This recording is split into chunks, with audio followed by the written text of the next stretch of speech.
what was it, 23rd day of June 1999. We're here at Lane Place, the home of the Montgomery County Historical Society. I'm Bob Wernley, the chairman of the local histories, the oral history section of the Montgomery County Historical Society, and the fellow doing the taping is Mike Hall, who is the executive director of the society.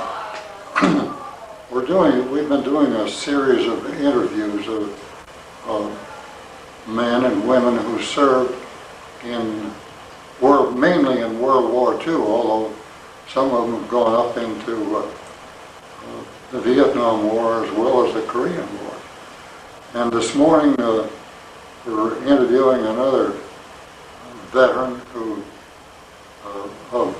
lives in Montgomery County, who had an interesting experience as a young man after he was drafted in the service.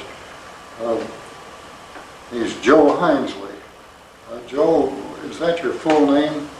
Well, it's Joe Edwin Hinesley. It's not Joseph. No. But I've always used E instead of the middle. Okay. And Joe, would you tell us first of all the date of your birth? April 6, 1924. And where were you born? I was born in a little town called Hockley, Indiana. What is that? Hockley. Hockley. Yeah. It's over between Delphi and Rossville, Indiana. Uh-huh. And who were your parents? My dad was Everett Hinesley. My mother was Lottie Hinesley. She was originally a Gokenar. They had farms up around Rossville. Uh-huh. And was your dad a farmer? Yes. Okay. And what was their nationality? Were they? Well, Dad was a little bit German Dutch, and my mother was quite a bit Dutch. Uh-huh. And Joe, where did you go to school? Where'd you go to school? I went to Rossville. It's the high school there, to grade school and high school. I originally started in Mulberry, Indiana, so up to the 5th grade. Uh-huh. Then my parents moved, and I went to Rossville from 6th grade on. Was that a one-room schoolhouse or? No, we was a little bit fortunate. We had a little bit more than one room. How big a high school was that? Well, when I graduated, there was 42 in the class, and I graduated in 42, so That's easy. Quite a bit smaller than what they are now. Yeah. And what happened right after you got out of high school? Well, I worked in a factory in Anderson, Indiana, on an assembly line for about 6 months. Uh-huh. Then I got called in and got that greeting from Uncle Sam. Uh-huh. And you were drafted, in other words. You remember anything about your induction into the service or anything like that? Yeah, yes, I went to Frankfort. That's the county seat, and they made a interview, and they said, "Want to know where you're going?" I said, "Well, yes, that'd be interesting." So they said, "Well, you're going to the infantry, and you'll go down to Camp Swift, Texas." But first, they sent us over to Fort Bend. Fort Benjamin for interview. An interview, and then they put us on a train for Camp Swift, Texas. There's a lot of sand down in Texas, I'll say that. Did they put you, when you went into Frankfurt, to put you on a train to take you down to Indianapolis? Yes, they did. Okay. Everybody went on trains in those days. Yeah. Were any of your fellow classmates from school with you when you got on the train? No, they had separated us from the time we got on the train. I never seen any of my classmates after that until I got back home. Okay. And you were taken then to Fort Bend and interviewed there and they decided you were going to be. They oriented you, and what kind of a specialty did they give you, assign you? Well, they assigned us a rifle. Rifleman. Okay, you went and they put you on a train. Do you remember anything about that train ride? Very little anymore. Well, very little. It was, they put it, were you in a sleeper?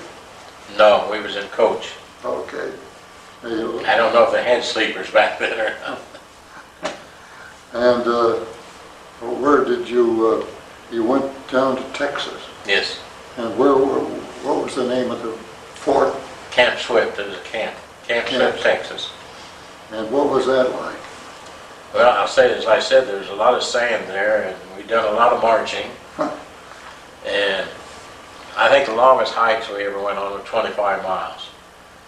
And And the sun? the sun got hot. I remember one march we went on, I ended up carrying 2 rifles and another guy's packs. We'd done everything we could to keep anybody from dropping out them, because they said that it made us stronger to keep everybody in the line. But When were you assigned rifle? Did you get your rifle? Were those M1s I started out with Springfields? Springfield, but very shortly after that I got the M1. And what do you remember about, where'd you get your uniforms? Remember where you? Yeah, Fort Bend. Yeah. And did they have trouble fitting? Not too much trouble. I guess I was close to average size, so they... Okay. And those were pretty hot, those uniforms. Yes, Texas, weren't they? They didn't have any summer uniforms. Yes, we had that summer khaki, they called it. Did you? And you got to Texas and you started your basic down there. Yes. And what did the basic consist of, do you remember? Oh, we had bayonet training, I remember that. God, if I ever get that close, I'm going to be running instead of bayoneting. I think we'll all remember bayonet training. It makes you think, well, am I in the right place? Yes, it certainly does. You like those thrusts that they teach you? Okay. And did they have the full basic, did they have time to give you the full basic? Let's see, we had 90 days, I believe it was, 3 months. And, we had the infantry training, then you had I finally got an infantry badge. I forget what they call it, I had a little rifle on it. Then we went to Combat infantry? Yeah, badge, and how to dig foxholes, how to make yourself as small as possible. And they give you a little shovel in your pack. yes, some had shovels and then others had picks. I was fortunate to have a shovel. I think I could dig faster than I could with that pick. But those packs, I tell you, I couldn't even walk around the street with them now. I forgot how heavy those packs were, but they were. You had your blanket, your tent, half of your tent, and of course the officers had lighter packs than we did, I think. But mostly we had, from the training, we would always walk and march in someplace. And of course we had our rifle training and how to shoot it, how to load it, and how to assemble it. Joe, I meant to ask before we got started on this, did you have any siblings or brothers or sisters? I had brothers, 2 brothers. Were they in the service? No, my next brother to me is 12 years younger than I. My other brother was 14 years younger. Oh, so But they seen some service, but it was after World War II. Okay, and so you were off there in Texas, and When you completed your basic, what happened, remember? Yeah, we went to the East Coast, and I believe it was, They put you on a train? yes, oh yes, the train. I think it was Camp Patrick Henry went to on the East Coast, and then we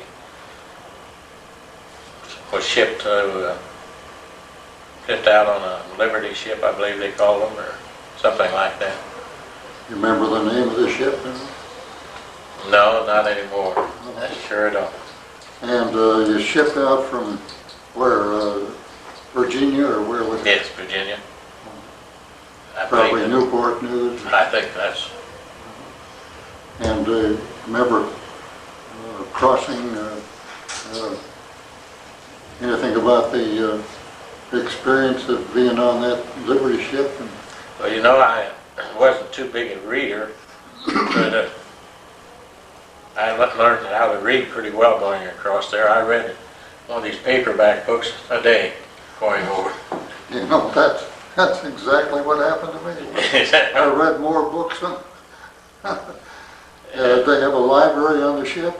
No, I'm not sure. I don't think so, but we'd trade books around with other guys. And see, I started out in the 97th Infantry when I was in Texas, and then when they shipped me overseas, we were guys that I'd never seen before, and ended up in. I should have asked you that. What was this outfit that you were put in? 88th Division.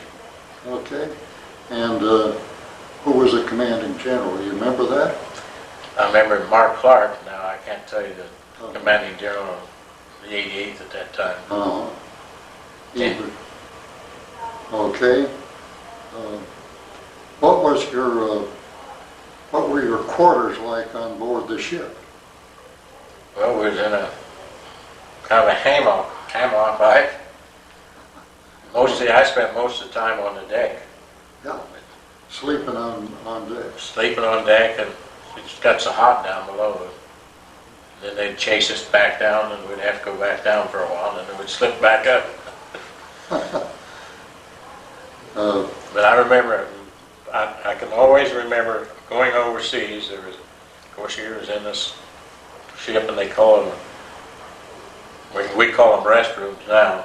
This guy was down beside the little stool, and every once in a while you hear him throw up, and oh God, let me die, oh God. But I never got seasick, so I was fortunate there. But boy, this guy, he was, I think that's he spent his whole time going across from beside that stool. Did you slept in hammocks, and of course those were slung, and you would have somebody right next to you that Yes. the same situation you were in. Right. And did they have showers down there? Yes, if you could get to them. They just had them on certain hours a day. Of course, they used seawater and they filtered it. Saltwater showers, yeah. Okay. But I can't tell you what the hours were anymore. But they weren't too long. Yeah. Did you, how long were you on board ship? 7 days, I believe it was. And where did you land? Naples. So that by the time you got there, somebody had already gotten rid of the Italians at Naples. Yes. But the Italians were still fighting at that time. No, they had given up by that time. They had given up. And what month was this?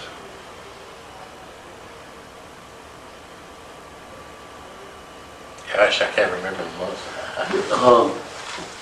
Well, if the Italians had given up, what kind of a reception did you have? We had very good reception. Of course, we were on trucks and they took us to this camp. But the Italians was handing it right up to us and very welcoming. So that must have been later on then. That would have been in 42,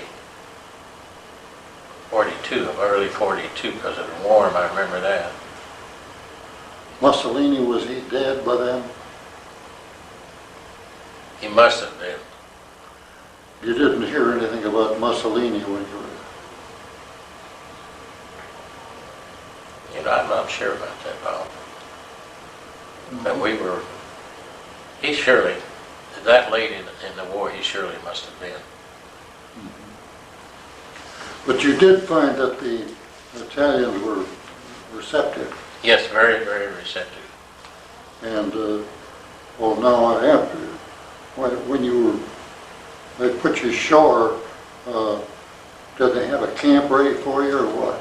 Yes, they had a camp where everybody was shipped into, and then they would send you out to different divisions, or different companies, rather. They were barracks or were they tents? Tents. Okay, and you were then you were assigned to the which division? 88th Division. What happened next? Well, we went up to, of course, we got at the company we were going to be with, and the next daytime, the next night, we were supposed to take this high ground on the edge of the Po Valley for an observation day, or observation for the artillery. Well, then that was right up near Florence. Yes, Okay. around that area. It had been cleared up out that far. Yes. Okay, when you, how did you do that? What, Well, we marched most of all night and got up to this hill where the Germans had had this church and we were using it for observation. And we caught them asleep, actually. Fortunate. And they surrendered. But when they surrendered, they also circled the bottom of the hill, so we couldn't get supplies or anything. And it, I think we're up there 3 or 4 days. Of course, we were running out of everything. And they just kept moving up the hill until they got us surrounded real well. And the captain in charge had nothing, no choice, hardly. Instead of sending, I blame Clark for some of this. Maybe I might be stepping on some general's toes or something. But they surrounded and no support. They called for support to try to get those Germans back down, but they never sent it. And they done the same thing 2 different times. I've run into people later in prison camp. They said that they sent 2 different companies up. They took the hill and the Germans were just surrounded and they wouldn't get any relief or any supplies up to them. So I kind of blame the generals for not, of course I realize it's a big war, but I felt kind of neglected. well, now, you were up near Florence then, and there was a church there Yes, that the Germans were occupying, and you thought you had the thing surrounded, is that it? Yeah. And you really didn't. No, they surrounded us after we got up on the hill. They surrounded us down below and then just kept creeping up. Okay. And you were taken prisoner. Yes. Well, that way you weren't in the service very long then, were you? Not in actual combat, no. Did you ever shoot your rifle? Yeah, I did. Where was that? And while I was up on top of the hill. And of course I shot at the basic training. Yeah, but when you were up on top of the hill, where were you shooting at? Anything that moved. Down below you. Right. Of course they had cans, a little heavier ammunition, more machine guns than we did, so it was a matter of times where you run out of supplies. You had a machine gun company in? No, we did not have. Well, ours was all rifle. Just an all rifle company. Yes. Okay. Well, you hadn't been in very long before they. Well, I think I was in probably 8 to 10 months, almost a year before I went overseas. Yeah, but you hadn't landed in Italy very long before they. No, we were there about a week before they moved us up to the front. And you were up to the front, and you where you got to the front, and the first thing you knew, your captain had surrendered you. Right. Okay. Well, now, how did you find out you were how they tell you that you were taken prisoner? How does that work? Well, the German come around holding a white flag, Yeah. and behind him a few steps was the captain. He says, we're surrendering. Put your rifle down and come up and fall in line up here. And what happened then? Well, we started walking again. And we walked quite a bit that night, and they took us to some barn somewhere down in the country there. They held us in, kept us in the barn, and they interviewed us, tried to find out what they could about us. All we knew was our rank and Serial number? the serial number. Name, rank, and serial number. Yes. Well, now you say they interviewed you. Who interviewed you? German. And did they have an interpreter? Yes, the one that interviewed us could speak better English than I could. Uh-huh.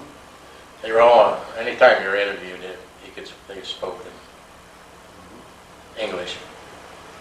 Well, what were, and how did you find these people that you were? That interviewed us? Yeah. Well, they come to us and had this little barn or room, and one at a time. She was a little bit scared. She didn't know if she was going to get shot or what. Uh-huh. But they interviewed us, and then when you said name, rank, and serial number, and anything else you want to say, and they'd send you back out to where everybody was. How many people did this surrender involve? Approximately one company under strength, I'll put it that way. Mm-hmm. How many would that be? I expect there was 20, 25 of us, 20, 25. Had you struck any friendships up with any of these fellows in your outfit? Not really, because I wasn't with them long enough to really strike up a conversation. Did you know your captain? I couldn't tell you his name this day. Mm-hmm. You remember anything about him at all? Oh, he's a pretty nice looking guy. Okay. All right, Joe, what did prison amount to? What did... Well, we were put on a train, and they called them 40 men or 48 or 8 horses. And I think we had about 50 in that boxcar. Uh-huh. And we got on it and started up. We had a little thing full of sawdust for our restroom, as we would call it. It got pretty stinking before we got up to Germany. And I think we must have stopped 3 or 4 times on that trip. And they'd let us get out and stand on the ground for a little bit, and then we had to get back to the boxcar and go on to that took about 3 days, I believe it was, to get up to Germany, where then they put us in Stalag 7A. Well, now, was it, did you hear any, if you're on a train, you could hear planes overhead? Yes, we did. They had a Red Cross emblem on the top of the train. But you could hear planes start down, but they didn't fire. Uh-huh. Well, now, when you speak of, what, would the train stop and at a station? No, they stopped out at, not especially at a station, probably out the edge of the station. They'd bring some food in for us. Mm-hmm. What the food amount to? Soup, rutabaga soup. Uh-huh. And how was that served? Did you still have your canteens and your They They give us a little bowl, Uh-huh. and no, we did not have canteen. Have they taken all your equipment away from you? Taking all the equipment, taking the helmets, we had nothing but our jackets. Uh-huh. What kind of weather was this? It was pretty nice weather because it was sunny when the few times that we stopped, and they let us out for a few minutes. Mhm. All right, you say that they would stop, and how long did this go on? How far did you go? Do you have any idea? No, I would say at least 200 to 300 miles, I would think. By the time, and when the trip terminated, where were you? In Munich. In Munich? Munich, yes, Germany. And then we marched from Munich to, well, we pronounced it Moosburg, but I went back this time, they call it Mossburg. Mossburg. And where, you say okay, you got out at Munich, got off the train at Munich. Yes, and then they marched us to prison camp there. Do you have any recollection of Munich at all? Well, I worked on the railroad in Munich quite a bit. I was with a prisoner of war. We went into Munich and worked on the railroad. Allies would bomb it in the daytime or night, and we'd go the next day and work on the railroad. What about the accommodations over at Moosburg or Mossburg? Well, we had little barracks, 3 high. Our beds or bunks were 3 high, and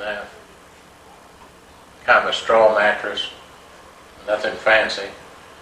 And the food was rutabaga soup and brown bread. And I swear that brown bread had an awful lot of sawdust in it. But that was about our... Now, were the POWs doing the baking, or were the... I think they were Germans. I never got over to the kitchen, but I assume they were German. 'Cause I never heard of anybody. You didn't have a mess hall? No. They would just... They'd bring a can.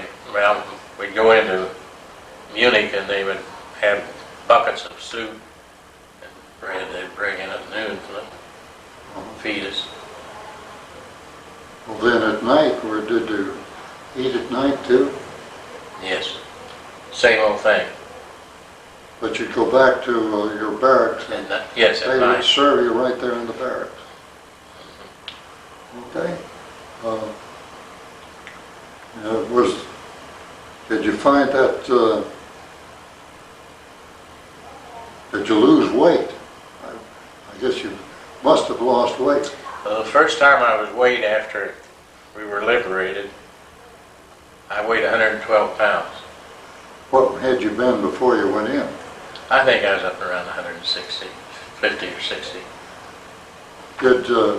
Of course, that must have made you kind of weak. Did you notice the weakness coming on? Yes, as the longer we were captured. Uh-huh. And what did you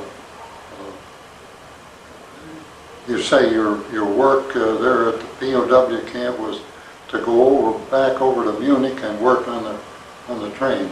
Yes, they hauled us in trains back into Munich. On trains? You go to Munich on a train? Yes. And, okay, you pile out of the trains, and what about the guards? Well, we were very fortunate. We had what they called regular army guards. They were older people. Most of them were older in the 40s, I imagine. They couldn't, not made for combat, and they used them for guards. These guards, the SS troopers, they were even afraid, or the guards were afraid of the SS troopers. You could tell it whenever they went in and SS troopers come around, they would stiffen up and act like they were just scared. Well, now, are these guards armed? Yes. The older Most- men? Yes, most of all of them had rifles, and the sergeant in charge would have sidearms. Uh-huh. And when did you encounter the SS troopers? When they would go into Munich, they would see a lot of them around Munich. Mm-hmm. Well, how come they weren't on the front fighting? Well, I think they were on leave, possibly. Oh. And they were all younger people. Hitler's elite, they called it.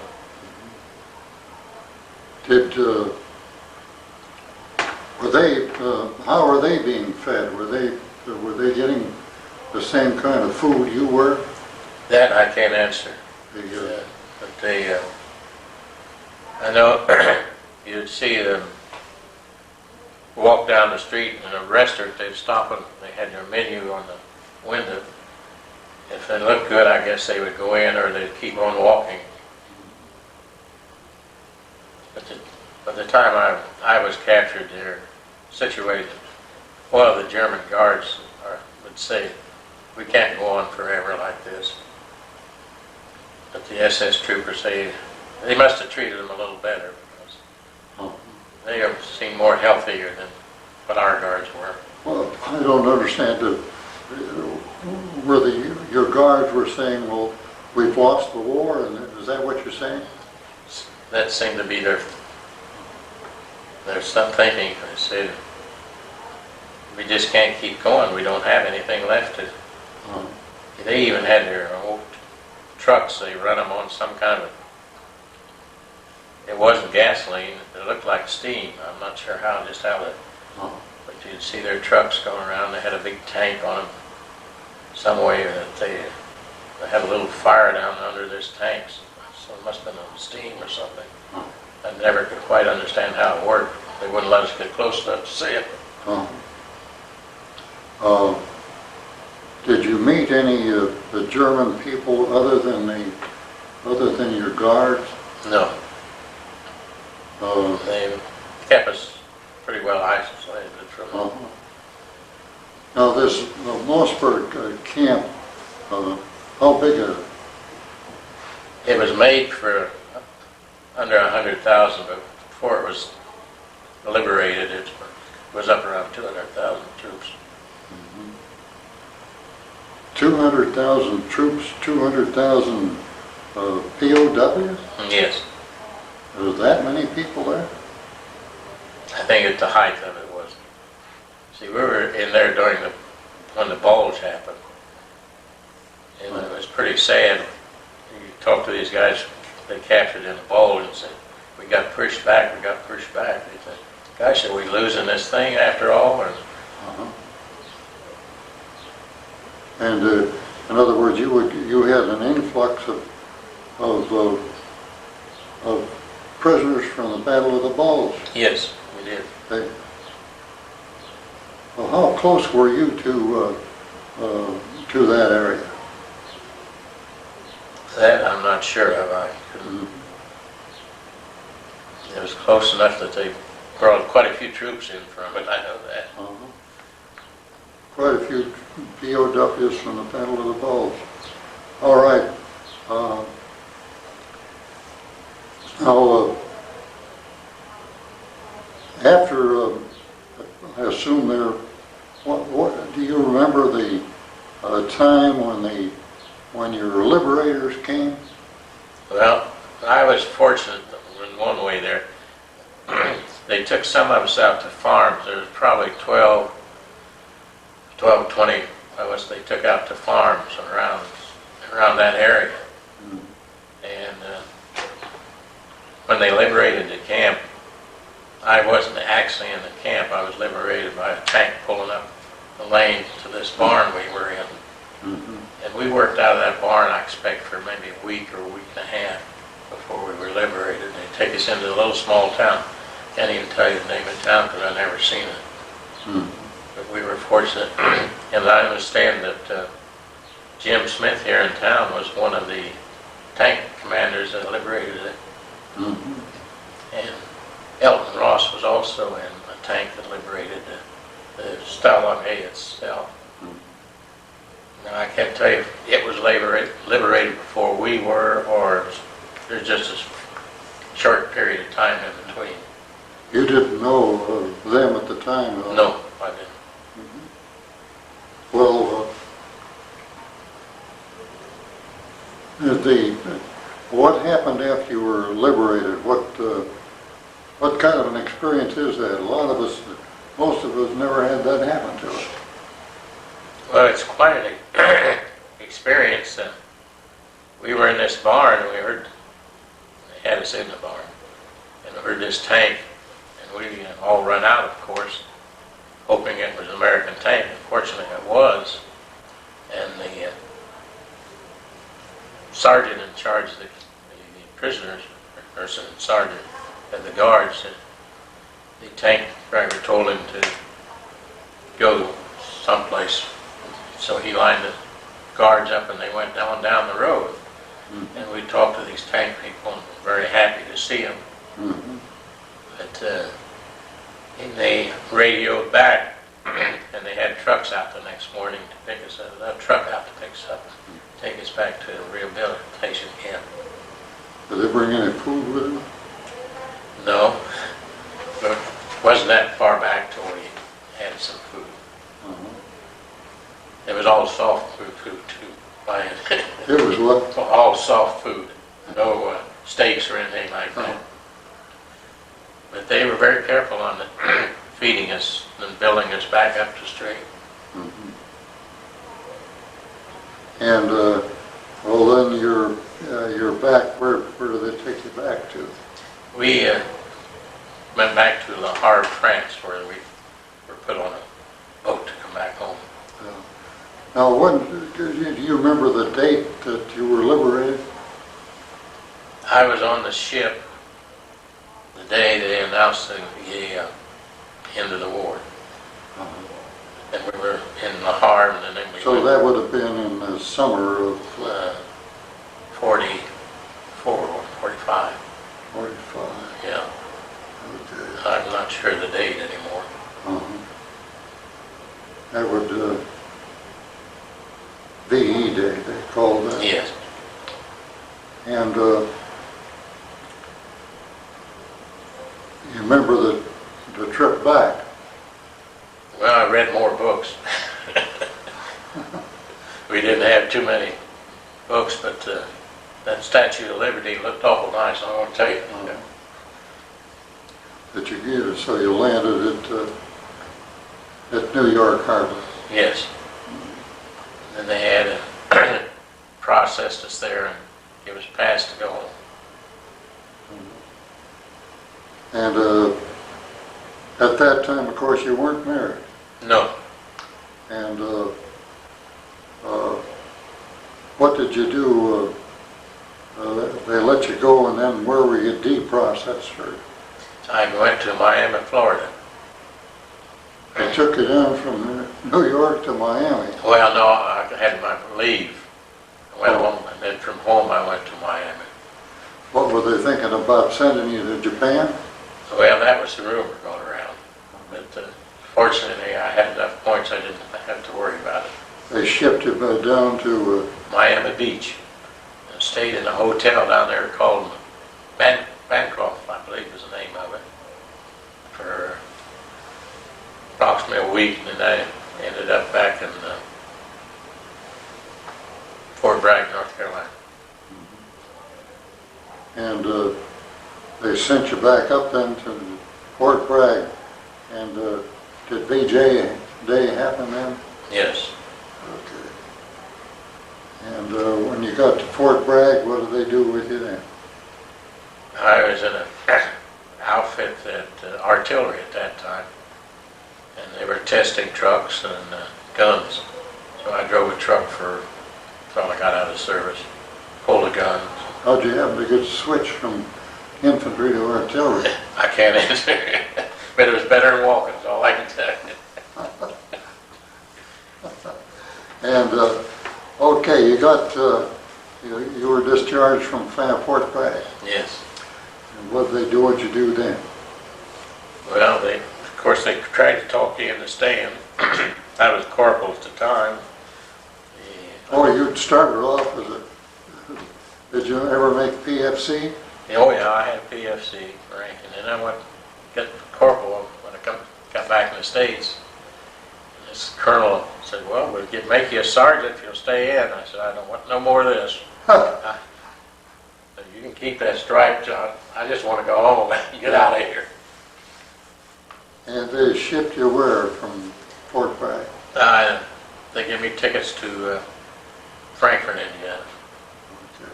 But back on the train, I got back on the train and was going home and the train wrecked. The train, where did that happen? That was in, I think that was in Virginia someplace. Let's see, 1, 2, 3 or 4 cars went off the track. There was a little bank that rolled down the bank. Right behind us, I was matter of fact, I was in there shaving. Thought, well, I'll get shaved up before I get to the stop. And the car right behind me, I think there was 3 cars went over this bank after. Anybody get killed? I don't think anybody, there's quite a few injuries, but no deaths that I know of. And of course, those were coaches too. Yes. Okay, on your trip back on the ship, was that a Liberty ship too? Yes. And we didn't zigzag coming back either. yeah. And oh, do you remember the zigzagging when going over? Yeah, I certainly do. And then you go this way, and the first thing you know, they'd be turning, going another direction. Did you have did you go over in a convoy? Yes. What, you remember the escort? What was that? No, I don't remember the escorts. Could you see the Oh yeah, you can see ships them. protecting it? There must have been, I'd say 20 ships in the convoy. I know one time we were, of course, the submarine was around, but nothing ever happened. Yeah. You had to keep all the lights out Oh yeah. at night. All right, so coming back was a much better ride, and Didn't take quite as long either. yeah. And you were discharged from Fort Bragg and shipped given a train ticket to Frankfurt. Right. And they had a train wreck on the way. Did that take a while to get that straightened out, or what did they do? The good ones that weren't injured, we all doubled up in cars that were left. And I expect they were a couple of 3 hours. And one took the injured, and fortunately it was at the edge of some town. I can't remember the town now. But they put the ones that were not injured in the rest of the train. We doubled up. I think we was on it 1 or 2 days maybe after that. Where we got to where we spread out. Everybody went in different directions. Oh, in other words, they took you, that was before you got to Frankfurt. Yes. Indianapolis, I think, is where they started shifting them different ways. Okay, where'd you go from Frankfurt? Went straight home, did you? Yeah. Who was there to meet you when you got there? Did they know you were coming? Not definitely, they knew it. Called home, and my mother happened to be there, and she come over and picked us up, picked me up. Now, had your folks heard from you at all while you were in the No, field? they got missing in action telegram. And that was it. Do you still have that telegram? I don't know Whatever happened to it? I think that maybe that'd be a memento that you'd want to say. I remember that. But they did find out, though, ahead of time that you were coming. Yes, I wrote them. As soon as I got back to the States, I wrote a letter. Oh. Said I would, in the States and well, not injured. But you were just a lot thinner. Yes. At that time I got pretty well refilled out. Oh. Okay, Joe, now when you got back to the States, what happened? You went into the jewelry business. How did you happen to do that? Well, I had an uncle that was in the jewelry, and I kind of liked to tinker with something. Dad would always buy me a pocket watch. I'd have it tore up before too long to see what made it run. So I guess I was destined to be in that. He quit buying me watches. He said, "You tear them up faster than I can buy them." Well, okay, how'd you have to be in Crawfordsville? You came from Frankfurt. I went to Kansas City school to go to watchmaking school. From the GI Bill? Yes, on the GI Bill. And got through school, and I started looking for a job in Indiana, and this is the first one I offered. I took it, and been here ever since. Well, now, did you go to work for somebody else? Yes, I worked for Reasoners and Dick Williams here in town. Oh. And then you started on your own. We bought the Frank Martyr store. Oh, I remember. Yeah, I worked for the Reasoners about 10 years. And the Frank Martyr store come up for sale. We put a bid and got it. Matter of fact, your old buddy Dick Ristine was the one that done the paperwork on that. Was that right? Yeah. Well, Joe, you got married somewhere along the line there. Tell us about that. Well, I got married when I was in Kansas City. I'd gone with this girl while I was right after service, and I went to school, and I called her one time, I said, "Let's get married." And she said, "Well, I don't know, but I'll have to catch the train," and so forth. And so we got married in Kansas City with some people that I were in watchmaking school with, and they stood up with us, and we meet every once in a while with those people yet. Well, you didn't tell us, how did you meet this girl? And who was she? Well, I had a friend that, a girl I went with in high school, or had some dates with in high school. She was married when I got back. She said, "Well, I know a girl that would probably be nice for you to go with." And she introduced me to her. Got married. Was that at Frankfurt? No, Mona was from Lafayette.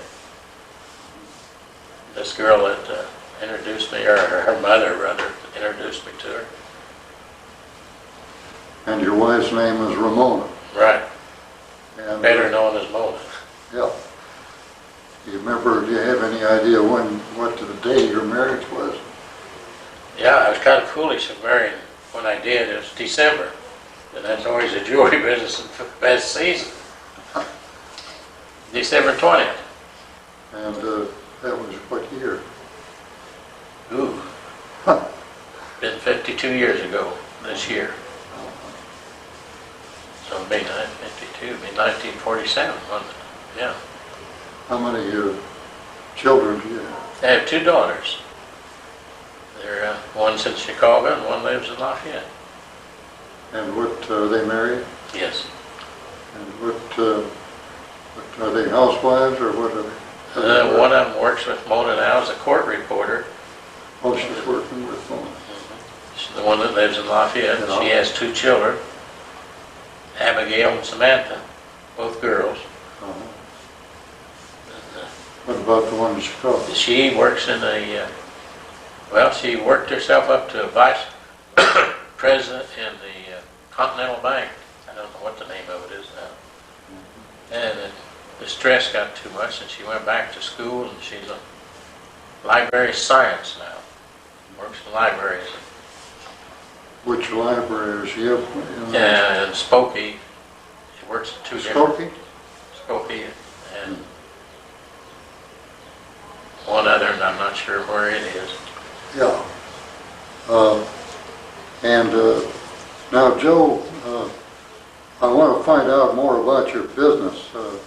You say you bought Martyr's jewelry store? Yes. Where was Martyr's located? 111 South Washington.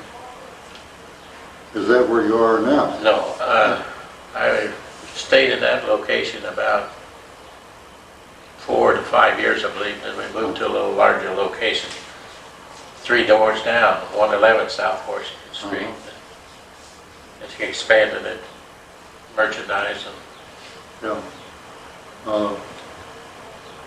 At the time that you bought the jewelry store, tell us about what jewelry stores were around town. and at that time there was Reasoner's.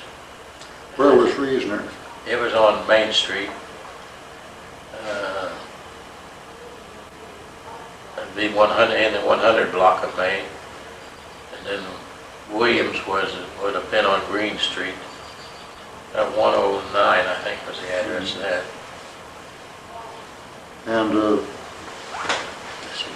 Williams seemed like that. Oh yeah, there's a Martyr store there. There's 1, 2, 3. Three stores at that time. had more jewelry stores then than we do now. Right. We're down to 2 right now. Yeah. Of course, we got Walmart now. Penny's has jewelry. Penny's and Target has jewelry. Target. So it's a little tough competing with all those chain stores. Yes, it is. You really feel that have they hogged the jewelry market, or think that Well, there's still hope for individual jeweler? I think the specialty store, more like what we've done, is you're going to have to give them better service, because the stores like that, Walmart's and Target, can't give the service we do. Now, Joe, there's another phase of this thing that we want to get into, and that is you went back there to your old camp. Yes. The old prisoner of war camp after the war. And when was that? That was in 52. No, not 52. 92. 1992. And how did you happen to do that? Well, I guess I always wanted to see what it was like. See just what it, of course, the first time I was there, I was kind of scared the whole time. Didn't know what was going to happen from one day, and I wanted to go back and see what it really was like. And it couldn't have been a nicer run into a gentleman on a bicycle. And, well, we took the train out from Munich to... Did you and your wife go? Yes. Didn't take your kids out? No. I didn't know how I would stand up going back. But we got to Mossberg, got off the train, and there was a lady there in a taxi service, and we told her we'd like to go where the German camp was. Well, she wasn't sure about it, so she went to talk to somebody else, and she said, "Oh yeah, I know where you want to go." So she drove us down at the place and said, "This is it." Well, when we got out of the cab and I paid her, I knew this wasn't like where I had been. And we got to run into a gentleman on a bicycle. And we said, "Stalling 7A. Nay, nay, nay, nay." He said, minute. He couldn't speak American, but so he took something he had on his bicycle in a house there, and come back, and he took us around and said, "This is where," well, he didn't say, he went to a German friend of his who spoke English, and took us in the house, and this gentleman must have been a guide for the area or something, because he had all kinds of stuff. He gave me a little pin that they give to all the prisoners of war as they come back, and he had a book there, all the names of names of some of the prisoners, but I'm sure he didn't have them all because the book wasn't thick enough to have. And I don't ever remember signing anything by name when I went into the camp. Mhm. So then I looked in the book and my name wasn't in there, so evidently they just quit taking names after so long a time. But and then they took us to 2 or 3 other people who spoke English. And we asked him about the camp. But there was still, I think it was 4 or 5 barracks left of the camp. And I regret I didn't go in one of the barracks because they, and a lot of the barracks, they had rented, the people were industrial, it was in some of them carpenter shops and something like that. Mhm. But there's originally maybe I'd say a dozen barracks still standing. All around it. There were very nice homes now compared to when I was there. And, but the German people treated us just like friendly. And we got back, went all around, and we went back to this gentleman that was ambassador for us. And incidentally, he was American prisoner of war. He couldn't say enough about how he was treated. Who was that? I can't tell you the man's name. I think I have it someplace, but I Well, don't. how did you happen to meet him? Through this first German we met, Oh, we decided we couldn't. We could make signs and stock log 7A. And he took us to this gentleman who spoke English and gave us a little pin I have on a hat at home. And he said, take him to so-and-so place. And that was a place where they had this book that, the second German we met had the list of the prisoners of war. And he said, take it to so-and-so over here. In German, I didn't know where he said, but he took us over this, and they had a book that the people had been prisoner of war, had come back to see the camp, see what was left of it. And it had a big, it was a pretty good sized book, and people wrote a little saying, and glad to be back, or a little of their experience. And Mona wrote something in the book about us being back and seeing something. And then we went to, he took us to another lady that spoke German, and we got to talk to her about the barracks, and she said, well, they tore a lot of them down to make the houses, and some of the places they had a wood shop in one, and different shops in some of the old barracks that were still in pretty decent shape. But there wasn't too many of them left. And then took us back to the first German we went to, and he drove us back down to the train station, so we'd be sure to catch our train back to Munich, and then get back with our people on the tour. Oh, you were with the tour? Yeah, and we broke off from the tour when they went out to Munich and went to Mossberg. Moosberg, we call it Mossberg. Yeah. And the first gentleman met us at the train station, and he gave me a picture. His father helped build the prison camp. It was quite interesting. He gave me a picture to keep in the town of Munich, and a picture of the camp that his father worked on. Quite interesting. You meet somebody that worked on the camp. Yeah.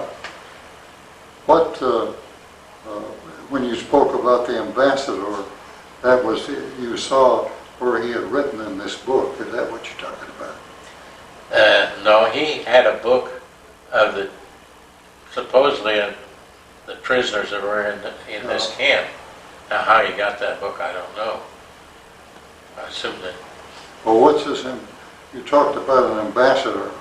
What are you talking about there? Well, this was the gentleman that had the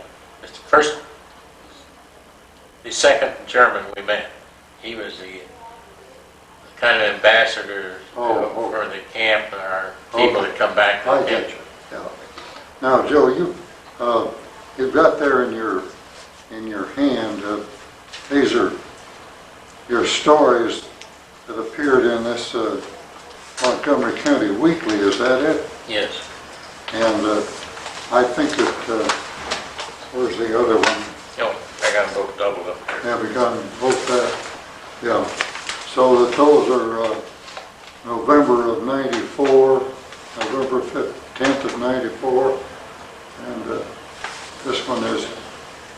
Let's see, that one there, I think it's before I went. Uh-huh. So you're telling your experiences. So that if somebody wants to look this up, they'll be able to find it here in the weekly of West Central Indiana. And this one is October 20th of '94. Okay, I think that's about all, Joe. I'm going to cut off here and wait and see if Mike's got anything we ought to add. Mike, you raised a very interesting point about did you see any of the bombings? Talk a little bit about that. Yes, we did see some of the bombings. As a matter of fact, on the railroad one time we were bombed, but everybody got away. We seen a P-38 come over in the morning and took pictures. At the time he went over, he was taking pictures. Well, he stayed up too high and made no effort to come down and do any scraping. And he went over that morning, and somebody said he must be taking pictures or something, because there was a train going through, the first train that went through on, and it was going real slow, so he had to get a picture of the train moving through. And sometime in the afternoon, the bombers come over and blew up everything we had done in seconds, which took us days to repair. But as soon as we seen the bombers coming right down the railroad track, we knew what was coming, and everybody took off running to get out from the bombing, and the guards started halt, and that first bomb dropped. They were passing us up on the run, but they then took us back to the barn, where I think the next day it was when the tank come in and liberated us. Mm-hmm. Describe some of the damage that they did to Munich.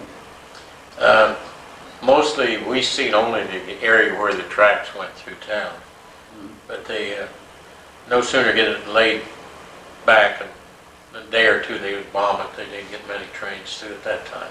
Uh-huh. Maybe at night they might get a few trains through with supplies, but they kept it pretty well blowed up.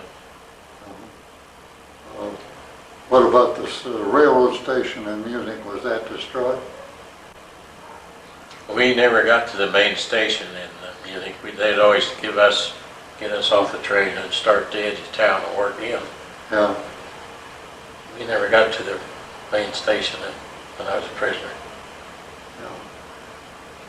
Okay, now going back on this time that you went back to Germany, you say you met somebody who had built the camp, or had helped build it? Yes, his father, the first gentleman we met after we got back was the bicycle man I talked about.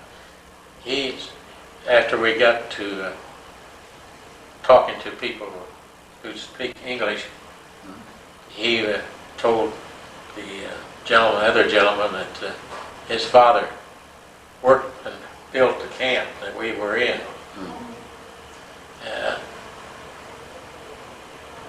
Let's see, that must have been, they started building the camp, I think, in 39, I believe he said, 1939. Oh.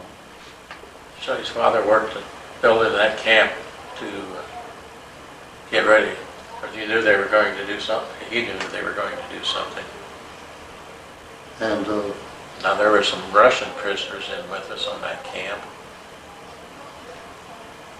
They treated those Russian. And also, there were some political prisoners. They were guarded by SS troopers. God, they beat those prisoners. Something terrible. Did you see any of the beating? Yes, I did see some on the. They had them working on the railroads also, but they kept them away from us. So that was like in a separate area of your camp? Yes. Fenced off. The Russians were kept separate. Yes, the Russians kept separate. They turned dogs in on the Russians once. They turned the dogs in the Russians? On the Russians. Tried to get them to come out and work. They killed the dog and threw the head out to the Germans. Now that's just the stuff that we should have brought out. I'm sorry I didn't think of it. Did you, but you weren't in the same area with the Russians? Just a fence in between us. And you said, were there any Italian prisoners in there? No attack. There's Russians and there's some political prisoners that I knew were there. Now I'm not sure. Who would they have been? They were political prisoners. Yeah. Well, they had special uniforms with stripes around them, and they were worse shape than what we were. I don't think they fed them as good as they did us, but. Well, would they have been Germans or Jews or what? I think a combination of both. I seen them carry one guy. Two guys carried one guy, and he just laid by the railroad track all day. He just didn't have enough strength to. They picked him up that evening, took him back to camp. And just lay down and, when you say you were repairing railroads, were you using a sledgehammer or what? Sledgehammer and mostly I was on the shovel game to shovel rocks and level it off, the tracks off.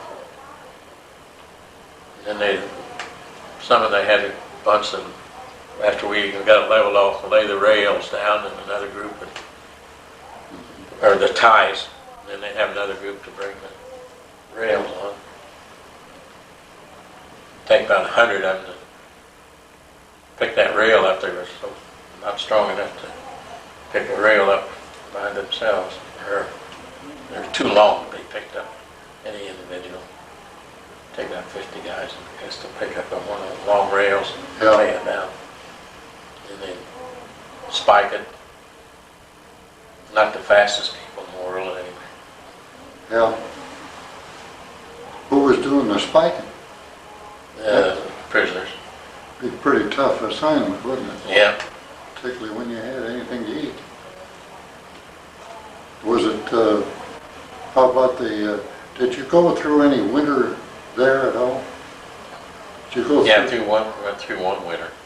What was that like? Did you have enough heat in your barracks? Well, I ended up going frozen foot. You did? They had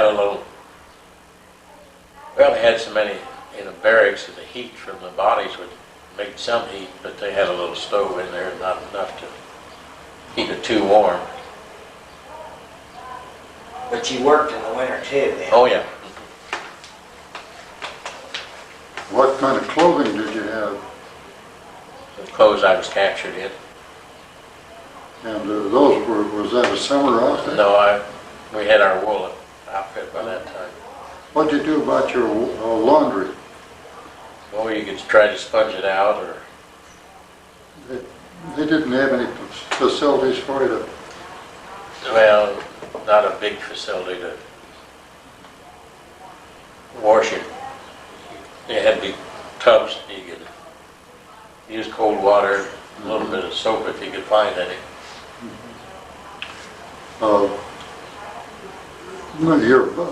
Your own bodily clean, keeping your body clean, was that, what facilities did you have for that?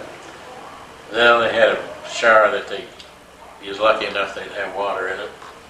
But No hot water? no, it was awful cold.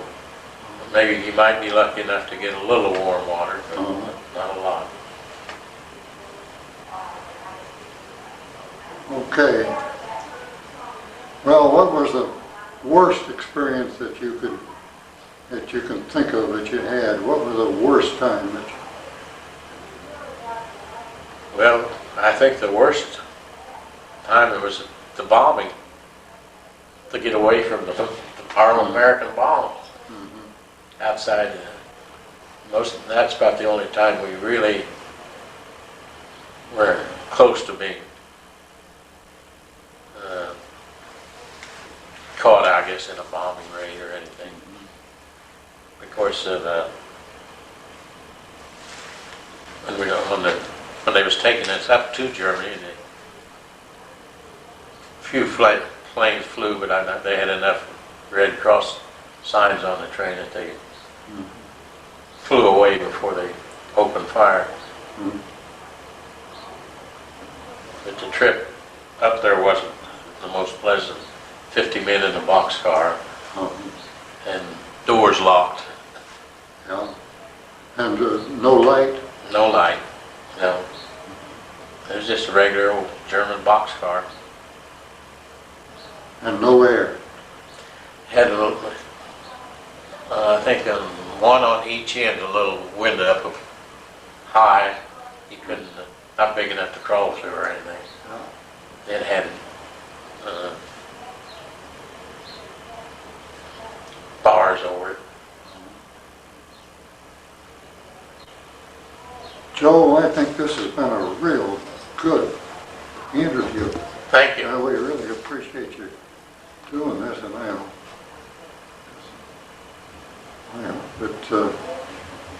hope that we've covered everything. And I think, I get back, I'll always think of something else that we could have talked about. Well, it's done something for posterity. So they had the 50th anniversary of the war, and we had, I think it was 7 POWs around here that had been prisoners. In Crawfordsville? Of course, you remember Buck, I don't think his last name now, you mentioned it a while ago, Cordes. Buck Cordes. And there's a fellow down at the two down at the Dogo. Who were they? Albert.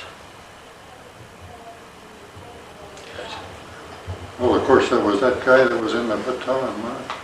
Yeah. He was, Yeah. I think there's 7 that still in life living at that time now. I don't know if there's any more than that. Yeah. Well, I think that's about it.